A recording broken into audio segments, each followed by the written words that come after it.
കണ്ടല്ലോ, ഇത്ര സാധനമാണ് നമുക്ക് വേണ്ടിയുള്ളത്. നമുക്ക് ഇനി വാട്ടർ എടുത്തുകൊണ്ട് വരാം, വെള്ളം എടുത്തുകൊണ്ട് വരാം.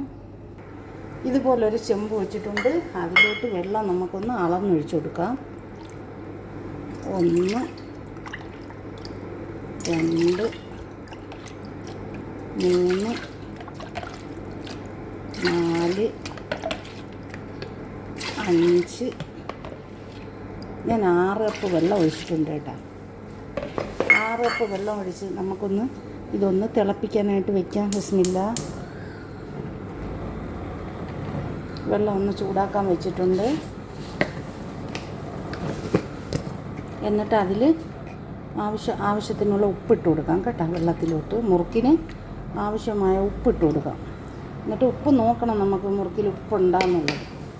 നമുക്ക് ഇളക്കി ഉപ്പ് ബാലൻസ് ചെയ്തിട്ട് നമുക്ക് നോക്കാം ഉപ്പുണ്ടാ. വെള്ളം നല്ലപോലെ അലിഞ്ഞിട്ട് ഉപ്പ് ബാലൻസ് ചെയ്ത് നോക്കണം. ഉപ്പ് എങ്ങനെ ഉണ്ട്, നമ്മൾ വെള്ളത്തിലൊക്കെ ഉപ്പ് മുറുക്കിന് കറക്റ്റ് ആവുമെന്ന് അറിയാൻ വേണ്ടിയേ.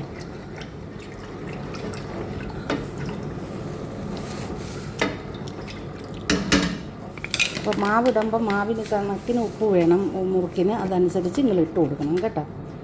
ഞാനിവിടെ ഒരു അല്പം കൂടെ ഇട്ട് കൊടുക്കുകയാണ്. കണ്ട, ഞാൻ 6 കപ്പ് വെള്ളം ഒഴിച്ചിട്ടുണ്ട്. അതിലോട്ട് ഒരു 2 ടീസ്പൂൺ നെയ്യും കൂടെ ആഡ് ചെയ്ത് കൊടുക്കാം. ആ വെള്ളത്തിലോട്ട് 2 ടീസ്പൂൺ നെയ്യ് ഞാൻ ആഡ് ചെയ്തു. പിന്നെ നമുക്ക് വേണ്ടതെന്ന് വെച്ചാൽ ജീരകമാണ്. ജീരകം നമുക്ക് ലാസ്റ്റ് മാവ് കുഴച്ചതിന് ശേഷം ഇട്ട് കൊടുക്കാം. ഇപ്പോൾ ഇട്ട് കൊടുത്താൽ കളറിളവും.